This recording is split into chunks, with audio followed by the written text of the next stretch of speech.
Chapter 13. The Descent into Stillness. The first thing Alira noticed was the silence. Not quiet exactly, not the absence of sound. More like sound had been pressed flat, the way you press a flower between pages until it loses all thickness. The wind moved. The crystals moved with it, but the noise of their passing arrived a half-second late, and wrong, the way thunder sounds when the storm is already past you. She checked her footing. The ravine floor was maybe 4 meters below, but down here in the Gully of Ghosts, below meant very little. Gravity ran loose, running somewhere between a third and half its standard pull, and it shifted depending on where Selu sat behind its cloud cover. If the hidden moon drifted, the floor might decide it wasn't the floor anymore. Step where I step, She said. Myra was already moving and already not listening.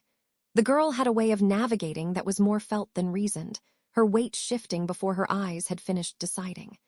Alira had watched her do it in the gully's approach tunnel and again on the switchback ledge, each time arriving safely at the next foothold as if the right place had called to her. It was maddening and impressive in equal measure. The shards are thicker here, Myra said without looking back. Her voice had that rasp to it, the one Alira had first mistaken for a cold. 3 days of breathing the stratospheric dust below the island's belly had given Myra that voice at 17. It would stay with her. I'm counting maybe 40 per cubic meter. Dense. You see the blue ones? Alira saw them. Blue crystals ran cold.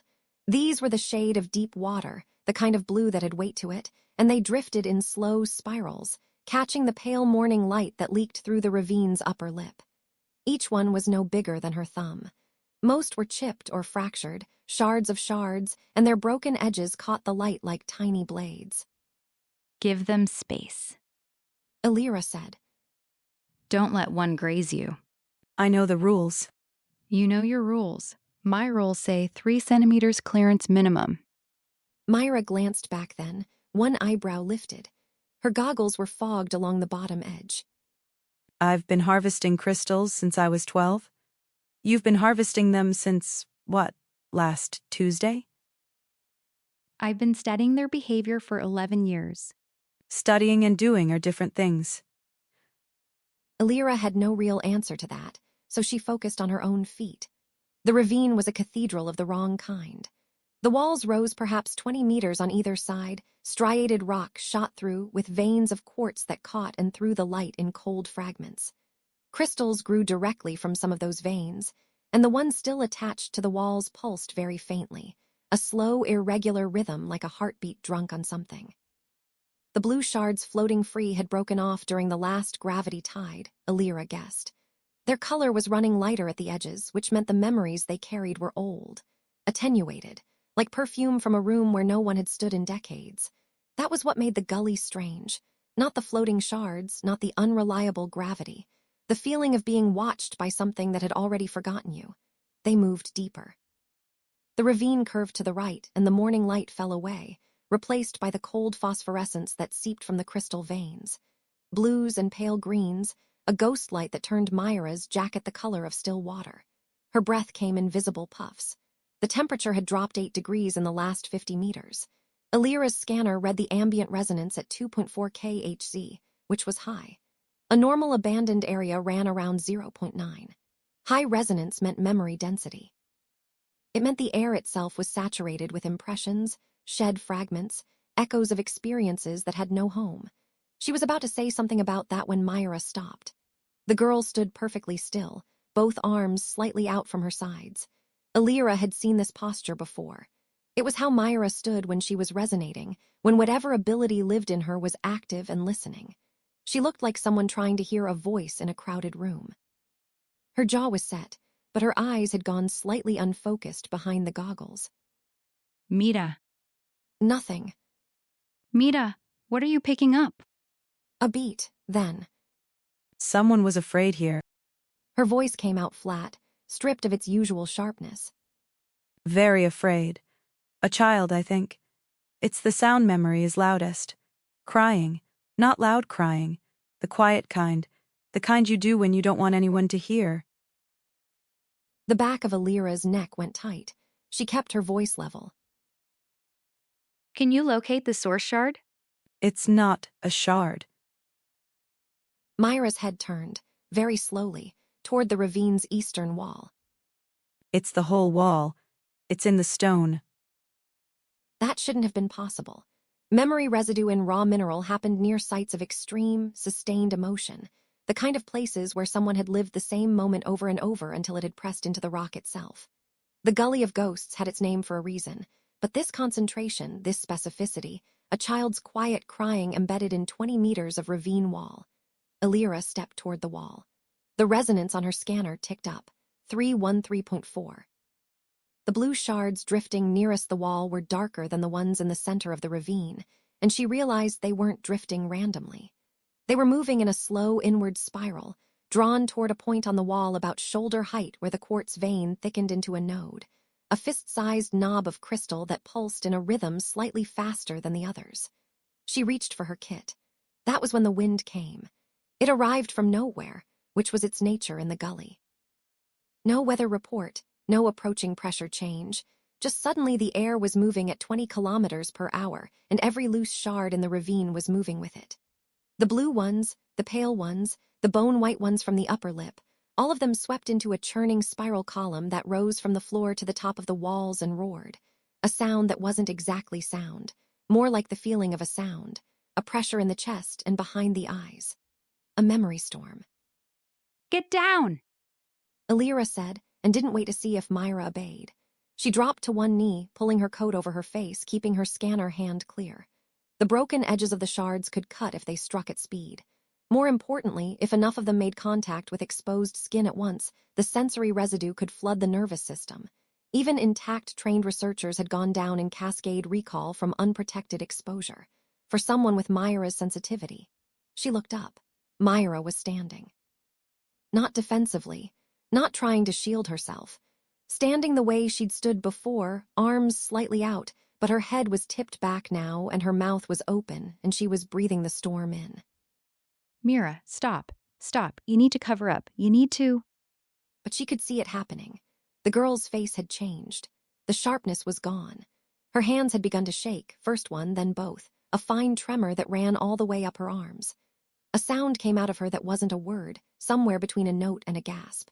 The crystals nearest to her were wheeling faster, pulling toward her, and when one of the blue shards grazed the back of Myra's left hand, Myra flinched as if she'd been burned and let out a sound that was entirely someone else's, not her voice. Too small, too frightened. Alira was already moving. Her kit was open, the dampener in her hand, a device the size and shape of a flattened egg. She'd built 8 of them over the years, each calibrated differently. This one ran at 6 Hz, which blunted ambient resonance without blocking it entirely. She pressed it to Myra's sternum, between the girl's collarbone and her coat's top button, and held it there with one hand while she used the other to pull Myra down and close, pressing them both low to the ravine floor. She activated it. The storm didn't stop. The shards kept moving, kept churning. But the pressure behind Alira's eyes eased, and the almost sound of the wind lost its specific quality, went from felt to merely heard. She kept the dampener pressed hard against Myra's chest and pulled the girl's head down against her shoulder and waited. Myra's trembling slowed, then stopped. The storm took another 2 minutes to exhaust itself, the shards gradually losing momentum, drifting back into their irregular orbits. A few settled to the floor. The phosphorescent light from the walls returned to its quiet rhythm. The ravine went back to its silence that wasn't silence. For a long moment, neither of them moved. Myra's breathing against Alira's shoulder was slow and careful, each breath drawn with visible deliberateness, the way you breathe after something has reached into you and stirred everything around. Alira kept the dampener where it was. She could feel the device's low vibration against her palm. Tell me where you are. Alira said. Here. A pause. I'm here. Say something that's yours, something that belongs to you. Myra was quiet for a moment. Jem's left boot has a hole in the toe. He stuffed it with a piece of my old jacket. Green fabric. I know it's there because he thinks I don't. Her voice was hers again, raspy, precise. Alira let out the breath she'd been organizing. Good. Myra lifted her head. Her goggles had fogged completely, and she pushed them up onto her forehead, blinking in the cold light. Her eyes were red at the edges. She looked at Alira with an expression that was difficult to read, not quite gratitude, not quite suspicion, something that was both. You knew what to do. Myra said. I've spent 11 years preparing for moments I hoped would never happen. Myra sat back, putting an inch of space between them. She looked down at her own hands, turning them over as if checking for something. The grazed spot on her left hand was unmarked. No cut, but she rubbed her thumb across it anyway, back and forth. The crying. She said. From the wall. I understood it. Alira waited. It wasn't just afraid. Myra's thumb kept moving on her hand. It was alone in the dark, but not new alone. Like it had been alone for so long, it had stopped expecting anything different. She looked up. Who stays that alone long enough to push it into stone? The crystal node on the eastern wall was still pulsing, slowly, steadily. Alira looked at it and felt the words stop before they could form, stopped by something that lived below thought, below reasoning. She had no answer. She had a suspicion she wasn't willing to speak aloud. Not yet. Not here in the cold, in the gully named for its ghosts, with the blue shards drifting slow spirals around them and the stone breathing someone's old grief. She closed her kit. She stood and offered Myra her hand. After a moment, Myra took it. The nursery island had no name on any current chart. Alira's scanner pulled 3 different registry tags from the old Mnemosyne surveying archive. Crush Station Omicron 7, Suspended Platform 14L, and a third label that had been entered by hand and then manually redacted, leaving only a gray smear where letters had been. She didn't tell Myra about the third one. They arrived from below, as they'd been arriving at everything in Holloway's underbelly, climbing a service ladder bolted to the island's underside that groaned when the gravity tide shifted and held when it settled. The last 6 meters of ladder were missing entirely. Myra found the gap, swung across it on a length of cable she'd produced from somewhere inside her jacket, and dropped onto the platform's edge with barely a sound. Then she stood and looked back down at Alira with an expression that was not quite patience. Alira made the gap. She didn't ask where the cable had come from. The surface was wrong immediately. That was the only word for it. Wrong in the way a room feels wrong when something has been moved and you can't identify what. The planking underfoot was weathered fibrocrete, the standard material for platform construction in the 2090s, bleached almost white by stratospheric UV. Stumps of structures dotted the space in uneven rows, foundations and partial walls that had been cut down rather than collapsed, the edges too clean for storm damage. Someone had unmade this place deliberately and with tools. Between the stumps, the air was very still, not the dead stillness of the gully, which had been saturated with old noise pressed flat. This was different, a held stillness, the kind of quiet that had a shape. There were buildings here, Myra said. She was moving ahead again, weaving between the stumps in that felt way of hers, not looking at her feet. Recent. Decade, maybe less. The registry lists it as decommissioned in 2143. Alira said. 6 years ago. What was it? Alira looked at her scanner. Ambient resonance, 1.7, moderate. The reading was evenly distributed, not pooled or concentrated, which meant whatever memories lingered here were diffuse, spread through the whole space rather than embedded in specific objects. Long habitation, many people, or one person for a very long time. A facility for children. She said. According to one of the registry tags, the purpose is listed as developmental support. Myra stopped walking. What does that mean? It means I don't know. Which was true.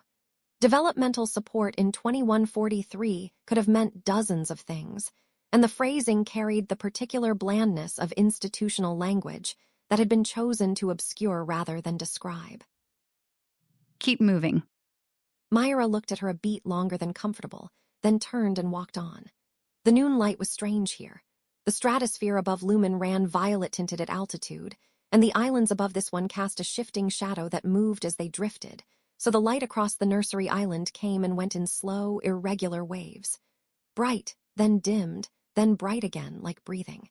In the brightness, the platform looked merely abandoned. In the dimmed intervals, it looked like something holding its breath. Alira marked it in her notes as light variability, cloud differential, then marked through the note. It wasn't clouds. Myra had stopped again, in the center of what would have been the island's open yard, between two rows of foundation stumps. She wasn't doing the listening posture this time. She was just standing, her head canted slightly to the left, her arms folded across her chest with her hands tucked under her elbows. It was a younger stance than usual. It made her look closer to Sienna's age. Alira came up beside her.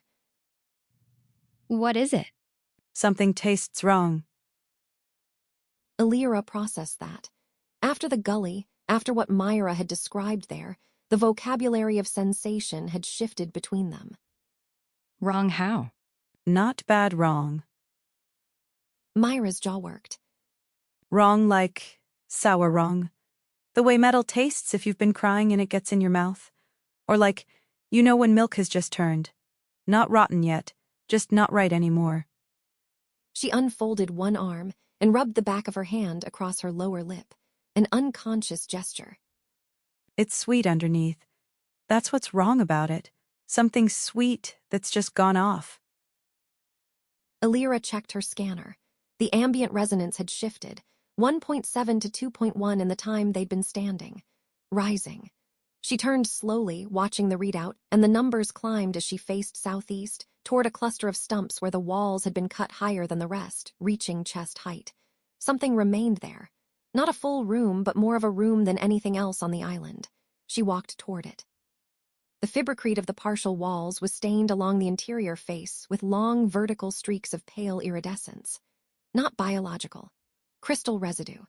The same kind that built up on surfaces exposed to prolonged, sustained resonance emissions, the way mineral deposits built up around a spring. Whatever had happened inside those 4 broken walls had happened over a long period, with high emotional intensity, and had left the stone itself changed. Alira put her palm to the wall and took it back immediately. Not because it hurt, because it was warm. The fibrocrete should have been cold. The temperature on the platform ran at 6 degrees and the walls were north-facing. But the surface beneath her palm had been skin temperature, and for a fraction of a second before she pulled away, she'd felt something that wasn't quite a vibration. More like a held breath about to release. Dr. Voss. Myra's voice had lost its roughness. Not entirely, but enough to notice. The rasp was still there, but the quickness was gone, smoothed into something careful. Alira turned. Myra was standing at the open end of the partial walls, the side that would have been the doorway. She wasn't looking at Alira. She was looking at the air in the center of what had been the room, and the air was looking back. The shimmer wall was the only term Alira's mind offered, though it wasn't a wall and shimmer was inadequate. It was approximately 2 meters tall and 1.5 meters wide. A column of light that moved the way water moves when you drop something into it, concentric disturbances spreading from an invisible center point and folding back on themselves. The color ran between silver and the particular blue-gray of storm clouds seen from above. It had texture. Not physical texture, but the sense of texture, the way certain paintings make you want to reach out and touch the canvas even from a distance. It cast no shadow. The space around it seemed to absorb light slightly more than it should, as if the shimmer wall were consuming the room's illumination and offering something else in return. Alira's scanner read 4.8. She'd never seen a reading above 4 outside a laboratory. Don't touch it, She said. I wasn't going to. Myra had folded her arms across her chest again, both hands tucked, elbows pressed in. Her knuckles, where they showed at the hem of her sleeves, were white. What is it? a memory construct. Alira's voice came out quieter than she'd intended. She cleared her throat. A sustained emotional impression that's achieved physical form. I've read about them. Theoretical frameworks mostly. The conditions for one to form spontaneously require decade-scale resonance from a single source in an enclosed space. She paused. I've never seen one. Someone was in that room for a decade. Not an adult. An adult's construct would run different colors, that blue-gray. She checked herself. She'd been about to say, "I know that color." She didn't say it. What? Myra was watching her now, not the shimmer wall. The emotional signature is childhood fear, specifically. Illyra kept her eyes on the construct. The blue range in memory resonance indicates fear states. The silver layering indicates time, years of it. Myra's chin dipped. She looked back at the wall of light. The sweet taste, I said. Does that map to anything? Tell me more precisely. It's not static sweet. It's... Myra's forehead creased. It moves. Like it comes and goes. Sweet. Then the sour metal. Then sweet again for a second. And then it's gone. She seemed slightly embarrassed by the imprecision of it. I know that sounds like nothing. It sounds like hope. Illyra said. In children's memory signatures, sweetness maps to safety-seeking behavior, to attachment. It means whoever produced this wasn't only afraid. She stopped. The shimmer wall pulsed. Gently. The way the crystal node in the gully had pulsed, but where that had felt like a sleeping heartbeat, this felt deliberate, responsive. The concentric ripples shifted slightly, oriented in the way that eyes orient when they've located something. Illyra's chest did something she hadn't prepared for. She pressed her fingers against the strap of her equipment bag, hard enough to feel the buckle's edge. The physical specificity of it helped. It knows we're here. Myra said. Constructs don't know things. They're impressions, not consciousness. The words came out correctly. They felt like standing at a railing while the ground shook. This one moved when you spoke. Myra's voice was quiet, not challenging, just precise. It didn't move when I spoke. It moved when you did. Illyra made herself take 3 steps forward, into the partial room, until she stood a meter from the shimmer wall. Up close, the temperature differential was marked. The air immediately around the construct ran several degrees warmer than the platform. The same temperature as the stained fibrocrete wall. The warmth of something that had been kept inside for a very long time. The ripples slowed. The construct steadied, hovering at that gentle, sustained pulse. In its surface, or what served for a surface, she could see shapes moving, not clearly, not with any resolution, more the suggestion of shapes. Small shapes. A curve that might be a shoulder. An angle that might be knees drawn up. The posture of someone making themselves very small in a very dark room. Sienna used to curl that way. Under the lab desk, not hiding exactly, but collecting herself. She'd been 8 or 9, and there had been a power disruption that took out the lights for 11 seconds, and after that she developed what Illyra had logged in her careful research notes as intermittent nyctophobia, mild, unrelated to primary study. She'd written it as a data point. She had never sat with Sienna under the desk. I need you to stay back. Illyra said. I'm not moving. Myra said from the doorway, which was true. The shimmer wall pulsed once, harder than before, and the warmth pushed outward and hit Illyra's face like an opened oven. Something in her sinuses stung, not the stinging of irritation. She pressed her fingers harder against the equipment strap. The shadow. Myra said. Illyra looked down. The shimmer wall had a shadow, which was impossible as she'd registered a moment ago. It cast no shadow. But there it was, a shape spreading from the construct's base across the fibrocrete floor, too dark for the ambient light to account for and too solid for a light play effect. It reached directly toward Illyra's feet. When she shifted her weight backward, it shifted with her, maintaining contact. Not a shadow, a component of the construct. The fear made spatial. She'd read one paper, a theoretical paper written in 2138 by a researcher at the Selous Observatory, that described sustained nyctophobic resonance as capable of producing secondary projection. The darkness as a memory in its own right. The researcher had labeled it a ghost fear, the terror of the dark so often relived that it had learned to travel. The shadow touched the toe of Illyra's boot, and she did not move, but her hands were shaking. She could feel it in the scanner she was still holding, the faint tremor translating through the grip. 5 years of keeping the shaking internal, of maintaining the controlled neutrality that made the work possible, and one shadow on a derelict platform was undoing it. She had done this. Not intentionally. Never intentionally. but she'd brought the equipment into the house to optimize its calibration, and Sienna had watched with those precise, serious eyes, and been afraid and said nothing and been afraid again, and Alira had noted it and moved on. She had noted it. Dr. Voss. Myra's voice had warmed completely, the rasp still there, but the edge gone. You don't have to go closer. I know. I'm just saying. I know that too. The shadow didn't retract. It waited. Alira crouched down, setting her scanner on the floor, and put both palms flat on the fibrocrete. The surface was warm where the shadow lay over it. She could feel her own pulse in her palms, quick and poorly disciplined. Sienna. She said, to the air, to the construct, to the shadow. She wasn't sure the word would work. She wasn't sure the word was for the construct at all. I'm here. The shimmer wall contracted, then expanded, then contracted again, a slow triple pulse, like something trying to breathe steadily and not quite managing. The shapes in its surface clarified for a fraction of a second, the shoulder curve, the drawn-up knees, the angle of a head turned away from something, then went soft again. She can feel you. Myra said. I can taste it from here. The sweet just spiked. Alira's throat closed. She stayed down, palms on the warm stone, until she trusted her voice again. When she stood, she picked up the scanner and turned to Myra.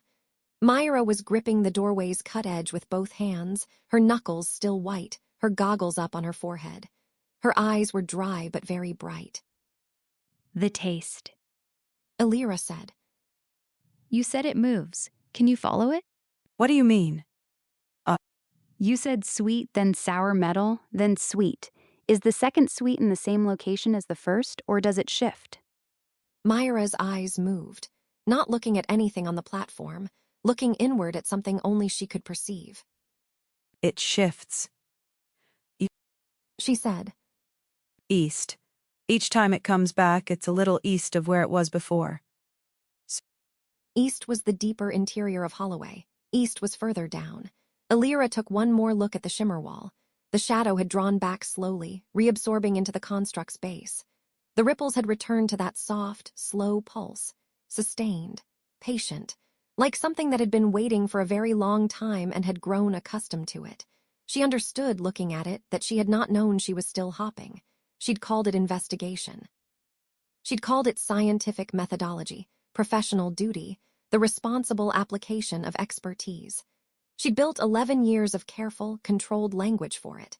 But standing in the ruined room with warmth on her face and someone's fierce shadow retreating from her boots, she understood that all that careful language had been a kind of darkness she'd chosen. A room she'd curled up in. We go east. She said. Myra dropped from the doorway onto the platform and came alongside her without comment.